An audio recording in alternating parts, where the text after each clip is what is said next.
my first game, we played against Detroit. I went for like 10 catches, 217 yards, and 2 tugs. Damn.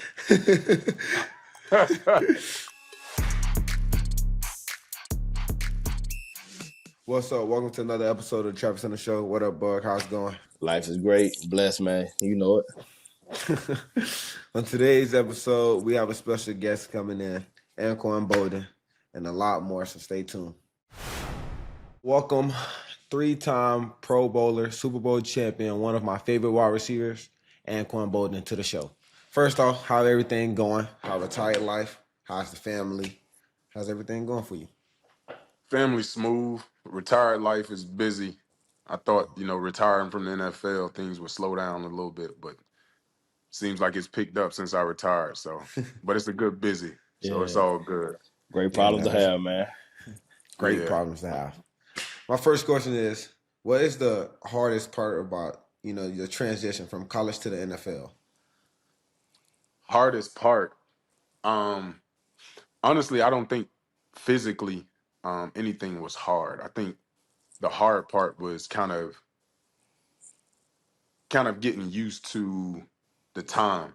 Mm-hmm. And what I mean by that, like when you're in college, you have other stuff that occupies your time. Yeah. When you get to the NFL, that's your job. You know what I'm saying? So like, it depends on what organization you go to. You can be there from 7 o'clock to about 5 o'clock in the evening. So just getting used to that schedule, I think, was the biggest adjustment for me. 7 o'clock, 5 o'clock. Yeah.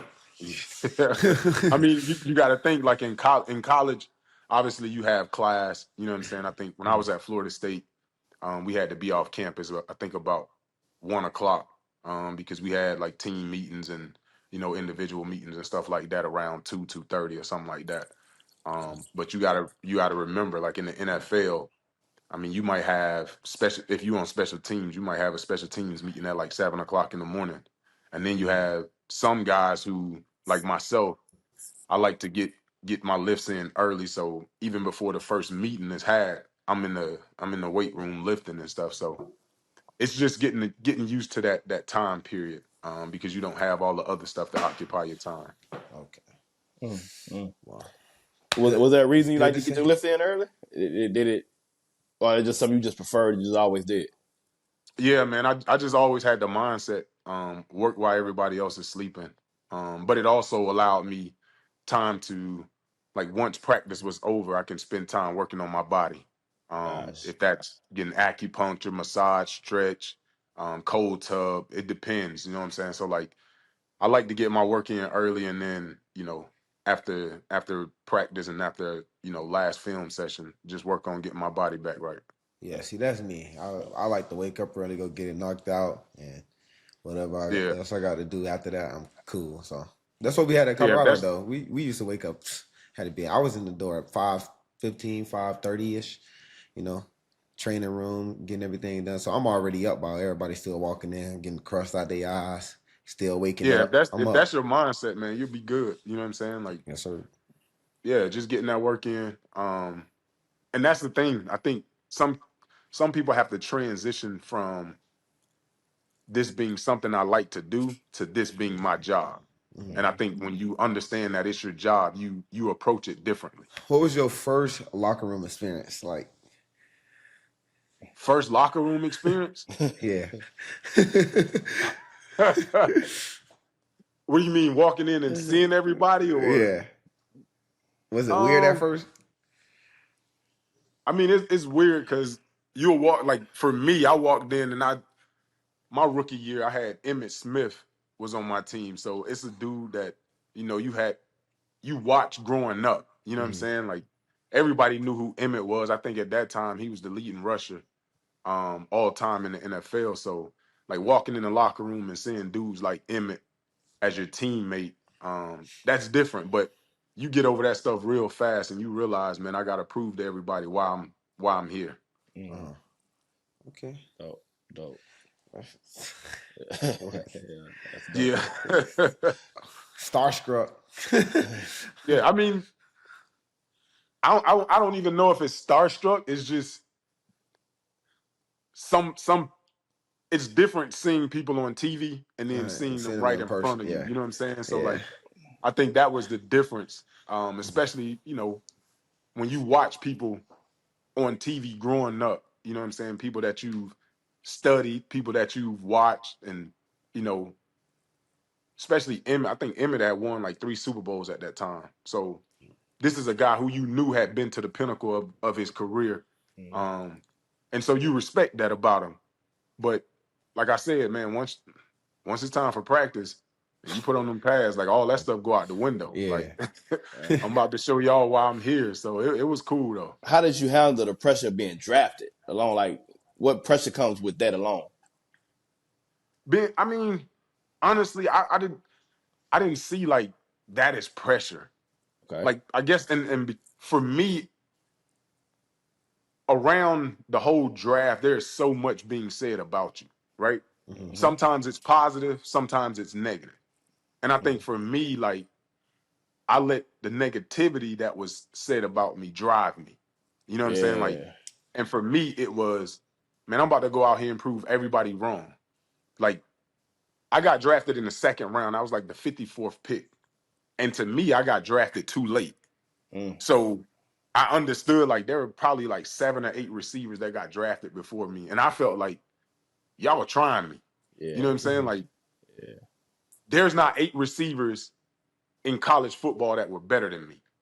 But because y'all thought so, I'm about to show y'all.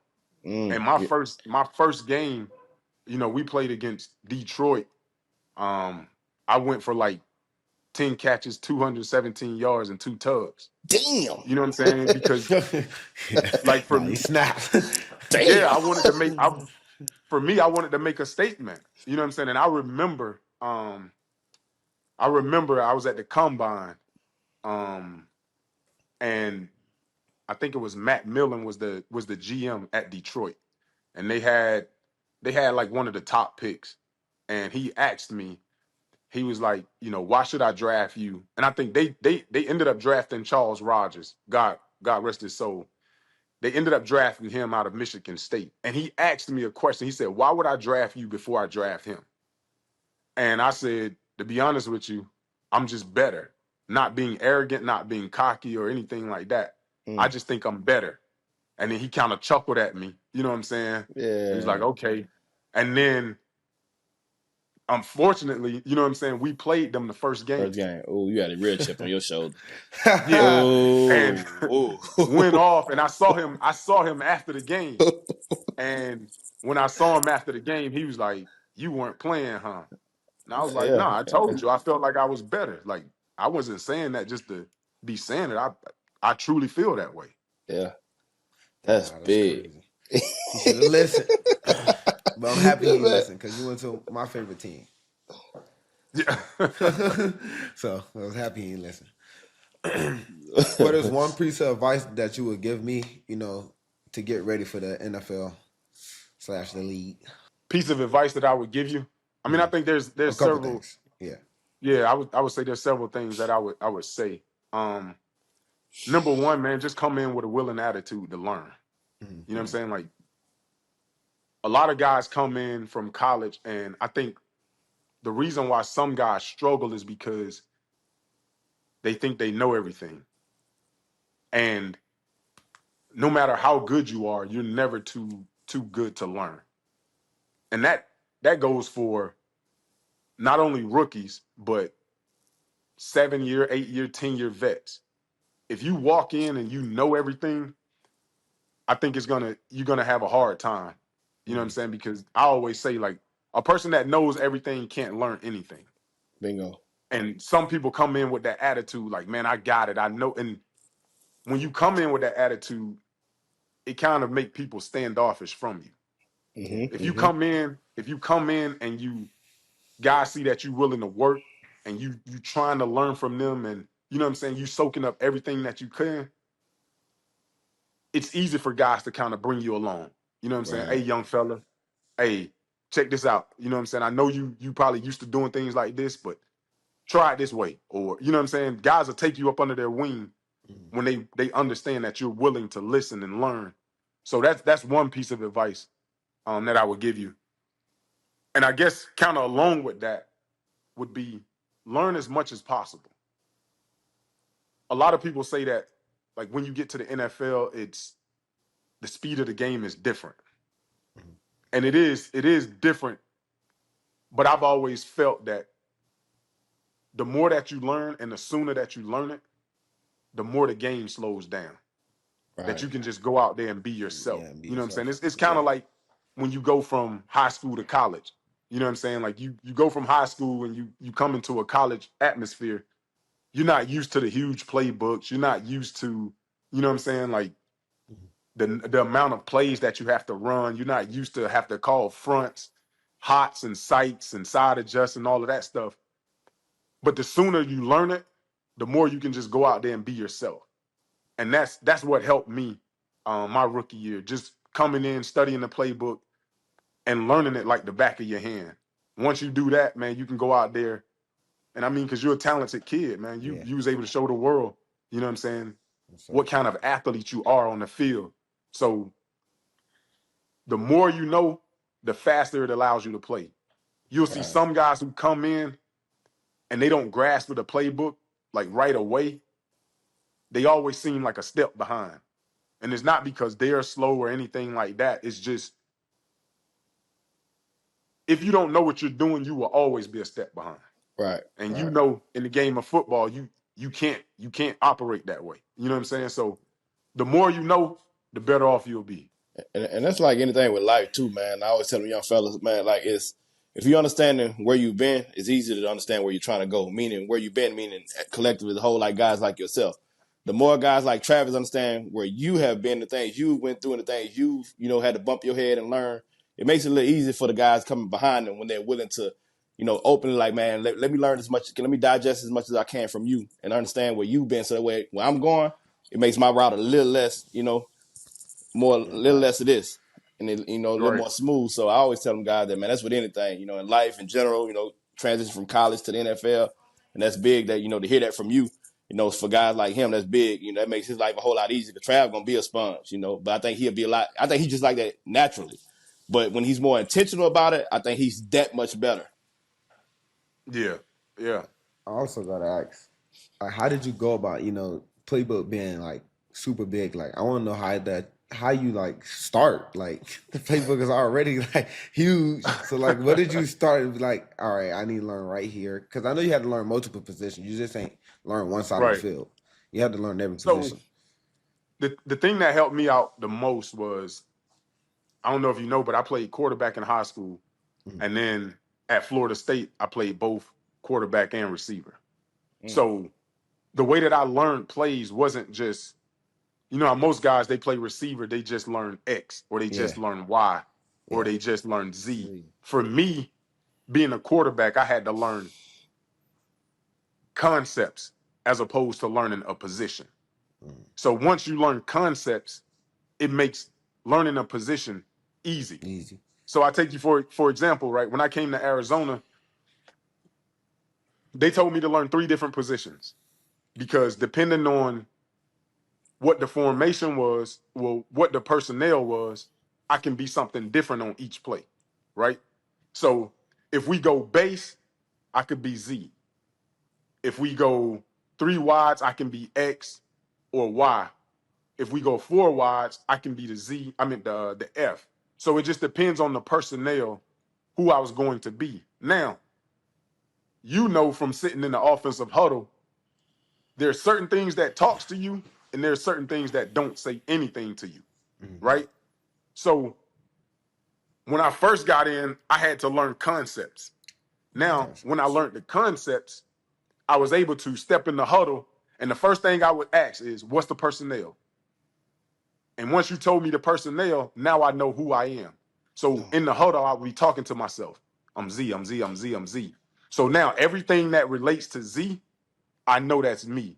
So if I'm Z and they call trips right zoom, I know I got that zoom motion, right? So if I'm in the huddle talking to myself, Z, Z, Z, Z, and as soon as they call out the formation, I just point my hand to that side. Yeah. Because I know where I'm lining up, right? So now that I know where I'm lining up, I can listen to the play. Sometimes you have young guys, they get so caught up in trying to hear the whole play right away that once a person calls like the formation and they trying to listen to the rest of the play, they lose where they line up at. Mm-hmm. That's why you'll see a lot of young guys be the last one out of the huddle. You know what I'm saying? So it's like, soon as I hear the formation, I'm pointing to that side. Okay, I'm outside right.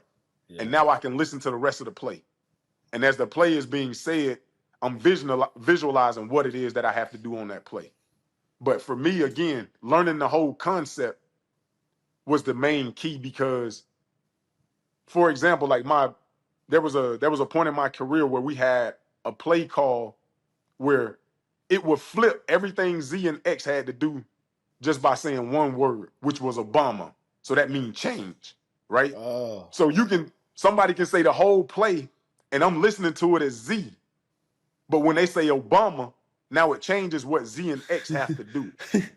Right? So that's why knowing the concept, if I know the concept, I already know what X got and I already know what Z got. Yeah. So if they just switch it, I'm just on the opposite side and I'm just running what X got. Yeah. So learning the concepts as opposed to learning a specific position. Okay. Learning concepts. I put all that in my notes. I was already typing, getting everything done.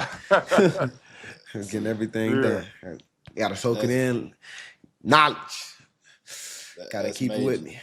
Yeah. Nah, so that's learning concepts, personnel. It's okay to point where you want to line up, where you want to line up at.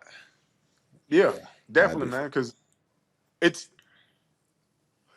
in NFL offenses, man. It's a lot of wordplay, and like once they go through the installs, like the wordplay will make sense to what I'm saying, what it is that you're doing.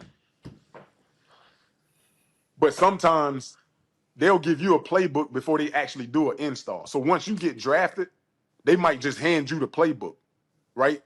And like as you're going through the playbook by yourself, none of it may make sense. Because they're using some words in there and they're like, man, what does this mean? You know what I'm saying? And like for you just coming in and not having somebody explain it to you, it don't make no sense to you. Yeah. But when they start to do install and start telling you, okay, this is why we say this. And then you be like, oh, okay, that makes sense now. So when you first get your playbook, you probably want to stay on the phone with your coach as much as possible. A lot of guys try to go through the playbook on their own and not really understanding the nuances of the playbook and what certain things mean. And they get lost and sometimes they get frustrated and they just put the playbook to the side and be like, man, I'll wait till we get the OTAs and you know what I'm saying? I'll try to crack it down then. But again, when you walk into that door, the first day that y'all have like OTAs or whatever it is, man, you want to be in front of everybody. Yeah. You want to be the trendsetter. You know what I'm saying? Like you want to be the guy out there. If guys aren't lined up right, you want to be lining. Hey, bro, nah, you on the other side. You know this trips. You inside. I'm outside. Like you want to be helping the rest of the guys get in the position because when coaches realize that you know what you're doing, then they won't hold back. That's big. But if they know you don't know what you're doing, it's hard for them to trust you. Yeah. And then they'll pigeonhole you. Hey, you just learned X. And you never want to be in that position because you want to be a guy that they can move around. Move around. Yeah, you definitely want to be that guy. You know what I'm saying? So if they trust you, they'll move you around. Nah, hey, Travis, go to F. Trav, go to Y. Now we want you on Z on this. And when they move you around, they moving you around to get the ball in your hands. Yeah. You know what I'm saying? Like they trying to create mismatches for you. But if they realize they can't move you like that, man, you'll get stuck at X and you just backside and you probably get the ball when they give you one-on-one coverage or something like that. Yeah. I ain't doing that. This ball in my hands. Got to go to work. That's some dope advice right there, bro. I ain't lying. That's what I'm talking about. Understanding where you've been to know where you're trying to go. That just make it life a whole lot easier, just hearing that. Yeah. You know? Yeah. Nah, that's hard. That's hard. Okay. Man. Let me ask you this, Trav. What's the thing you most excited about for your next opportunity? Playing. I want to be on the field. That's probably my most thing I'm excited about. I just want to be on the field, be able to play football, the game I love to play. Like that's what I want to do. I ain't worried Okay. about the money, the deals, the people I get to meet. I just want to play football. My biggest thing when I was growing up is I want to be the first person in my family to make it to the NFL and actually play in the game. So all I think about every day right now is like, I got to get to the field. I got to work. And whatever I've done up to this point, I got to do a little bit more or a lot more to continue to go. Because my goal ain't just to play one game, one season. I want to be able to play until I can't play no more. Right. And what would have you set goals for your rookie season yet? No. But when I do set goals, I put them on my front door where I have to touch it every morning before I leave. That's what I did my last couple seasons. Like I touch my door, touch them goals. After every game, I look at them and I'll be like, I'm a step behind, so I go harder. And just keep going harder each and every week. Right. And I would say when you set those goals, number one, set realistic goals, Mm, but also set goals that's going to challenge you. yeah. Right. So, I mean, everybody has goals. Like, obviously, man, I want to get to the league. You know what I'm saying? I want to be productive. You know what I'm saying? Da da da whatever. Because, and the reason I say that is because goals change over time, and they Yeah. have to. Right. The only way you continue to challenge yourself is by continually, because you got to think, if I set these goals and I meet these goals, then what's next? All right.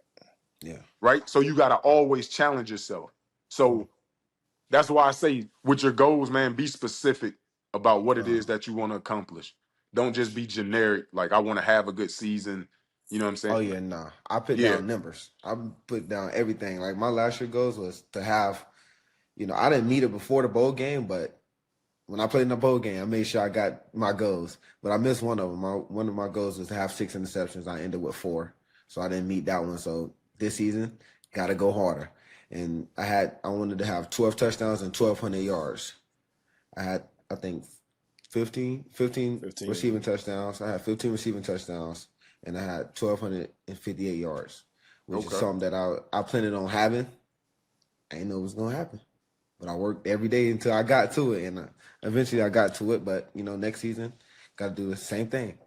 So always making new goals each season and continue to challenge myself. All right, AB. Man, you played with and against some amazing QBs, man. What makes a perfect QB wide receiver connection? Like, what's that? What's the sauce? Perfect QB. I think whenever you guys can see the game the same way, it makes that connection that special. I remember a lot of people ask me, what quarterback I enjoyed playing with, and I've played with some great quarterbacks. I played with Matthew Stafford. I played with Joe Flacco. Um, I played with some great quarterbacks, but the quarterback I would say I had the best connection with was probably Kurt Warner Mm. when I was in Arizona, and it's because we saw the game similarly. Me and Kurt got to the point to where we wouldn't have to say anything. It was just a head nod. He saw what I was seeing, and it was he nodded his head, and I got you. You know what I'm saying? Cook. And it had nothing like we could be changing the play. Nobody else knew it except for me and him Damn. because we were seeing the same thing on the field, and that's obviously that don't come overnight. That comes from spending time with each other, watching film with each other. After practice, y'all going over scenarios. Hey man, in this situation, if we got third and 8, and they playing this coverage, and we got so and so called, what are you thinking on this? Well, man, I see this. It's an opening here. I'm gonna just get to that spot. Mm. Man, I'm thinking the same thing. So the more you talk football with your quarterback slash receiver, Yeah. because we got to the point where we didn't meet without our quarterbacks. And I know like a lot of times it's traditional where when you go individual meetings where you have quarterbacks in one meeting room and then you have receivers in another meeting room. For great passing passing teams, you don't meet with quarterback. quarterbacks in one room and receivers in the other room, because I want to hear everything that the quarterback coach is telling his quarterback, and he needs to hear everything that the receiver coach is telling me. That way, we make sure we're on the same page, and it's not just when you get on the practice field, then they're trying to relay. Well, my coach said this, or nah. Right. Because if your coach says something that I don't like in the meeting room, I'm gonna address it right in the meeting room. Yeah. So that way, all of us are on the same page. So I think, man, at one point we led the league in passing for like 3 years in a row, and that's because we spent a lot of time together, talking football. Dope. Nah, that's tough. Dang. Do a lot of teams in the NFL not meet with their quarterbacks and wide receivers together? That's something normal in a lot of That's locker not rooms, you normal. think? Okay. Yeah, that's not normal. A lot of times you have, again, like I said, you'll have receivers in one room, quarterbacks in another room, running backs in another room, offensive line. I mean, everybody is in their own individual individual meetings. But like I said, if you want to get good, two things that I always thought was true. Number one, y'all should watch film together, right? And meet together all the time. But number two, and this is what we used to do after practice, every day after practice, quarterbacks and receivers had to, and it was just one route. So we had to say you got 7 receivers on the team. So we have to complete one route, just pick one route a day. And you spend time on that route. So say it might be a slant route, or it might be a post corner, or sometimes it's a dig. But you have to go down and back with all the receivers and all the quarterbacks without the ball touching the ground. Because here's something that I found to be true. In every game, it comes down to, can we convert this first down?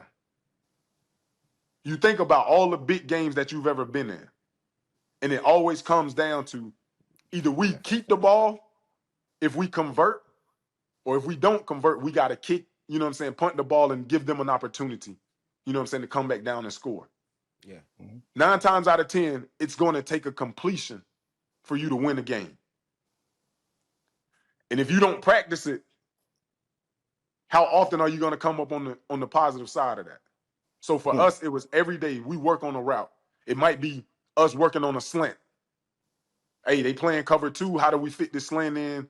They playing off, and it's different coverages, but we got to make sure that we go through everybody on this slant route without the ball touching the ground, down and back. And that way, we've already, everybody knows, like, situational football is what wins football games. Correct. But if you're practicing those situations every day after practice, you give yourself a greater chance to win. Great advice. Great advice. What's been He facts? cooking. Yeah, he cooking over there. He cooking. Yeah, that's some knowledge. Yeah, he cooking over there. I'm a great listener, though. I listen to everything. That's a good way to be. I like to learn. I can listen. Very coachable. I just want to ask him, for him and being as great as he is to the game and everything you've done, AB, just like, do you think for Trav, him playing both sides of the ball today, does you think they give him an edge as a player? Does they give him any edge being able to play both sides of the ball today? Most definitely. And I told somebody this, because they asked me a question about Trav, and I was telling them, like, how tough it is to play both sides of the ball at that level, right? You have a lot of guys who play offense and defense, in high school. I was one of those guys. Played safety in high school, was the quarterback. You have guys that don't leave the field, punt return, kickoff return, all of that stuff. Right. But to play it at that level is different. And you got to have a coach who understands what it is. Because there's a lot of coaches, and a lot of guys get put in this position, like when they get to the next level. They come from high school and they play multiple positions. And then they get to college and a coach tells them they have to pick. Right? And if you don't practice something, you lose it. For sure. right? So like Yeah. you play two positions in high school, you come to college and they make you play one position. If you're just focusing in on that one position all the time and you don't pay attention to the other one, you'll lose some of that skill set, right? So I think it's great for Trav that he's been able to play both receiver and DB on the college level. Because for him, he gets to see both sides of it, right? Yeah. From a DB standpoint, he understands at the top of a curl route, you know what I'm saying, how you're supposed to come out. And if a guy's not coming out the top of his curl route the right way, he's giving Trav an opportunity to win, right? So it's like he's looking in the mirror all the time. Mm-hmm. You know what I'm saying? Like as a DB, he's looking across at a receiver. He knows what a receiver is looking for from a DB. You know what I'm saying? He knows how to get a DB to open up as a receiver. So it's a direct correlation. And that's something that helps you when you've played the other side of the field, right? So for me, I played defense in high school. So when I went to offense as a quarterback, I knew everybody's responsibility. I knew where the linebackers were dropping at.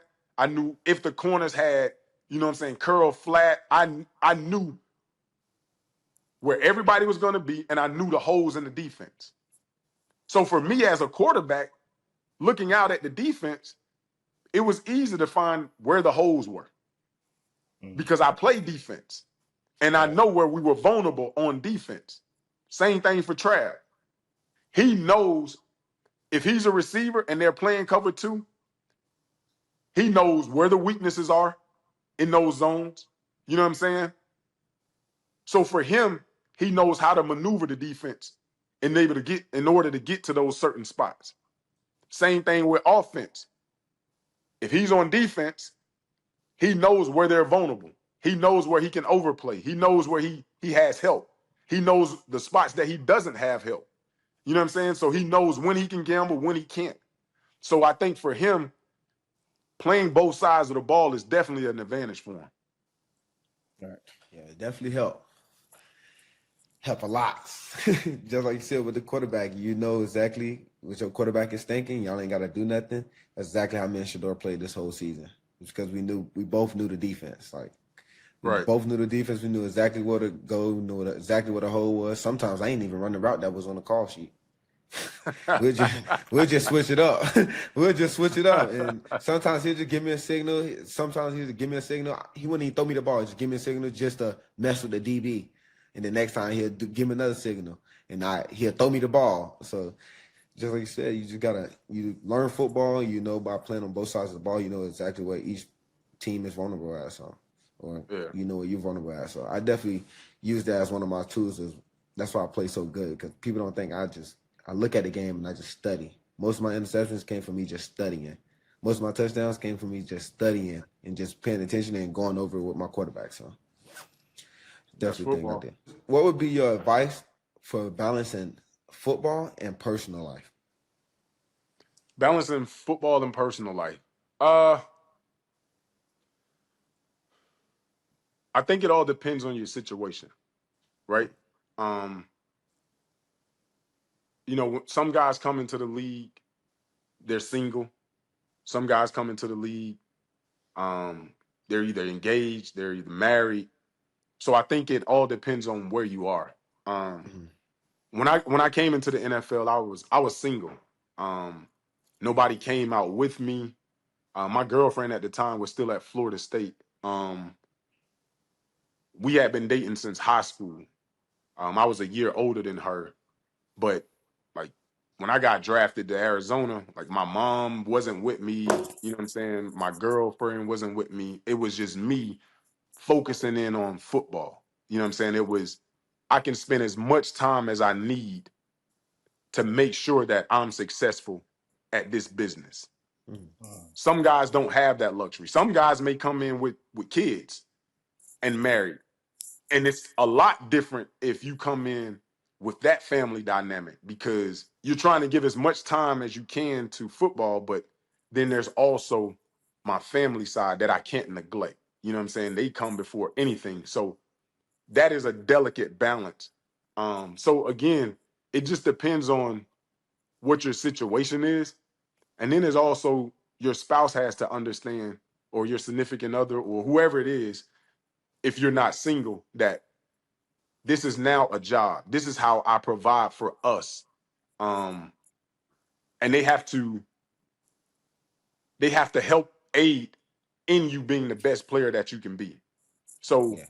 I would say, like, from my rookie year, it was a lot different. Say my 10th year in the league, when I was now married and we have a son, and then we having a second child. Like, when I got married, my wife was invested in my career. And what I mean by that, she helped me with everything. I'm talking about when it came down to taking care of my body, she made sure that when I got home, like, say it, every day of the week, I had somebody different at the house ready to work on my body. And that was all because she had set everything up. Again, I told you about the time situation in the NFL. You're going to see your teammates more than you see your family. That's just how it's set up. During the season, you're going to spend way more time at that building than you do at home. When you go home, it's to rest, eat, and then go right back to the facility. So whoever your significant other is, wife, girlfriend, whatever it is, they have to be on board with making sure that you're in the best space to perform your best come Sunday. So again, like for me, my wife, she cooked everything. She made sure on certain days I had IV. She made sure on certain days I had acupuncture. She made sure on certain days I had massage therapists at the crib. Certain days I had stretch therapists. It just, she made sure everything flowed right so that I can be my best, you know what I'm saying, when it came to Sunday. And that's why I say, like, it depends on your situation, because some guys aren't as fortunate to have somebody in their corner to realize what it is that I'm going through. You know what I'm saying? We had been together since high school, so we walked this journey together. And she understood, like, hey, I have a role to play in this as well. And that's to make sure that he's at optimal level when it's time for him to get on that field. And I think if you have that understanding with your mate, your spouse, or whoever it is, I think it makes your walk a lot easier. Yes, sir. Okay. Also, with Thank you, that, I want to ask one question too, Trav. Coming into the league, did that, the way y'all transitioned into that, did that give you an advantage, you feel like, on everybody else? Because you was able to get it, focus on all that and then ease into that, or you think it was the other way around? It would have been any different for you? I think it was both advantageous, and I think it was kind of hurtful too. Right? So you got to think, like, I was, man, you like 21, 22 in a brand new city, right? And you have no help. Everything that you're doing is you. And a lot of times, like I said, you're at the facility so much, like, you don't have the opportunity to go out and see who's the best massage therapist, or who's the best stretch therapist, or who's the best acupuncturist, and all of this stuff. Like, had my girlfriend or significant other been there, like, she could have been doing that for me, right? Right. While I'm at practice and I'm doing everything I need to, she could have been helping me on that end, right? So that's why I say it was a bit of a disadvantage. But like you said, I also had time that I didn't have to dedicate to a family, to just dedicate to football. In that way, it was advantageous for me, because I was just able to dive in, put my head down, and go to work, you know what I'm saying, and not worry about anything else at that point. Gotcha. Hey, yeah. Hey, all that. yeah. That's a lot of gems dropped right there. Yeah. No, I appreciate you coming in, dropping in on the show. You're one of my favorite receivers to ever play for the 49ers. I was actually able to see and watch you play, so that's why I can say that. But I appreciate you, coming in. I always looked up to you as a little kid. Yeah, I'm telling you, I love the 49ers when I was little. I watched every game. That's Every what's game you up, bro. played in, you and Vernon Davis, bro. I used to be there just like this. One of them boys going crazy. So, yeah, I definitely watched you a lot, and is this is my like I'm kind of starstruck because like my first time being able to talk to you. I don't get to do that with much people, but I appreciate you coming in, dropping gems, and letting me know what's up. Oh, no problem, bro. Anytime, man. And Yes, sir. if you need me, man, you can find my number, bro. I'm easy to reach. Definitely will text you because definitely gonna need some more knowledge going into the NFL. Yeah, I got you, bro.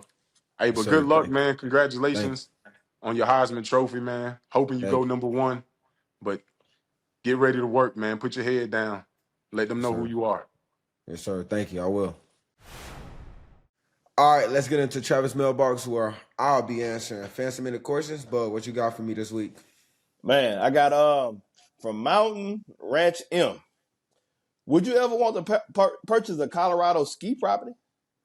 No, I don't ski. I don't want to ski. I don't want to learn how to ski. I'm cool. And we don't want to be here Big allowed for guy. nobody accidents. They ain't about to sue us. Yeah, they got that. 2 times Lang. How do I get better at catching? I used to play football with my little brother. You used to have the little footballs. You used to catch little footballs. You used to catch tennis balls. And then from there, you just keep going up. You just throw the tennis ball off the wall. Just it's a lot of stuff you do to get better at catching. You could do really anything.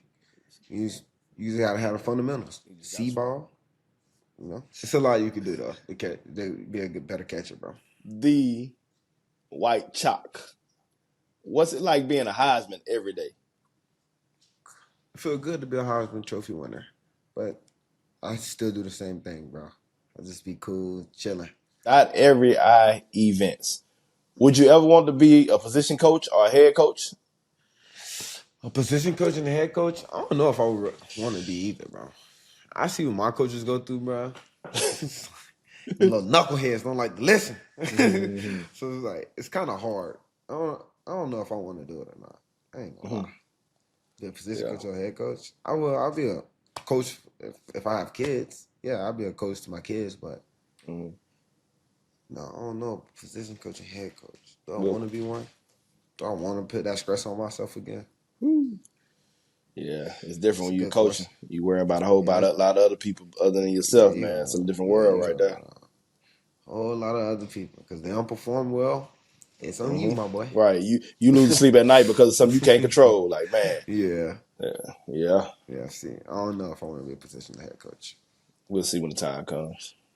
Yes, Markevis Green. Have you ever gone fishing in Savannah? If so, where and what were your best catches? yeah, I always go fishing in Savannah. I can't, give out the juice, but I remember one day I was in Savannah, bro, fishing. And, bro, I had a 7-pound bass on. I got the thing all the way to the bank, literally on the bank. As soon as I went to go pick it up, it popped, the line and flipped in the water, and I was so mad, bro. I still think about that jump to this day. I was like, bro, how did I just lose that fish? Never seen the buddy since. Never seen him again. And the buddy going on about his life, man. You missed out. I missed out, bro. It was a giant, bro. I was like, no, bro. But I love fishing in Savannah. I always catch good fish there. Okay. Love fishing there. Okay. Matthew Bacon. Do you plan on staying around the CU program after you're in the NFL? Yeah. I mean, it's still my alma mater, so I still, plan on going back to see a couple games, visit Coach Prime, stuff like that. Okay. Jared Haltberg. Do you think you can beat old LeBron in 1v1 half court, first to 11, win by 2? Old LeBron? Bro, Yeah. LeBron is not aging, bro. They tripping. He's not aging. I'm not being LeBron. That's over with. I'm a good basketball player, but I ain't that good. And plus, bro, LeBron is like 7 feet tall. I'm only 6'1", bro. I'm only 6'1", bro. Respect. If you want your questions answered, make sure you follow us on Instagram. Real Talk with Travis, where y'all cast the questions And now we'll reel in the answers. Let's get into it. Travis, I've been watching your show, and I know you're a real one on the water. I'm trying to get my little brother into fishing, but he's got no patience. What's a fun, easy way to help him catch something quick so he doesn't get bored? All right, first thing first. The first thing you do, you go get a pole from Walmart. It doesn't matter how much it is. It could be $2 for all I care. You get a barber stopper. You get a split shot weight and a little hook. Then you get some worms. And then you just cast it out there. You go to a pond or a lake. You can go to really any pond that got fish, go to a pond. Any pond that got fish, and you fish for bluegill first. Once he catches first bluegill, he gonna catch a couple bluegill, and then you gradually just keep going up. You start putting them into bass fishing, man. Hey, bro. I'm telling you, you gotta start with the bluegill first. Let him catch a couple of bluegill. Let him fight them by himself. Let him see the barber go in the water. Let him do all that by himself. And once he learned that, he ain't gonna never want to not fish again. That's how I do my little brothers and sisters. I took them bluegill fishing first, and then they finally got to catch a little bass, and they only 5 and 3. So, okay.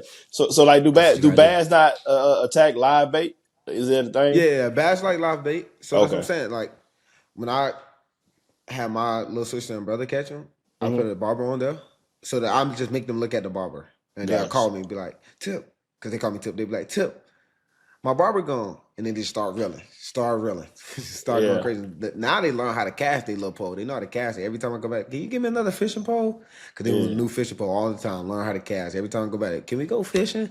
So, but yeah, bass they like live bait. You just put a little, I do the same setup, but then I put a little minnow on it. Once you put a minnow on it, bass come around, eat that, then they start to get to reel it in. And they like to hold the fish too, so. Gotcha. They like the little fight that they get. Okay. Good stuff. All right, let's go with number 2. Trav, I've been fishing for a minute, but I can't seem to figure out when to switch lures. How do you decide when it's time to stop throwing a jig and try something else? Is there a rule you follow, or is it just a gut feeling?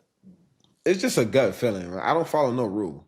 Like, I have on my boat outside, I just got some new rods. I just bought some rods from Walmart. I'm waiting on my stuff to come in.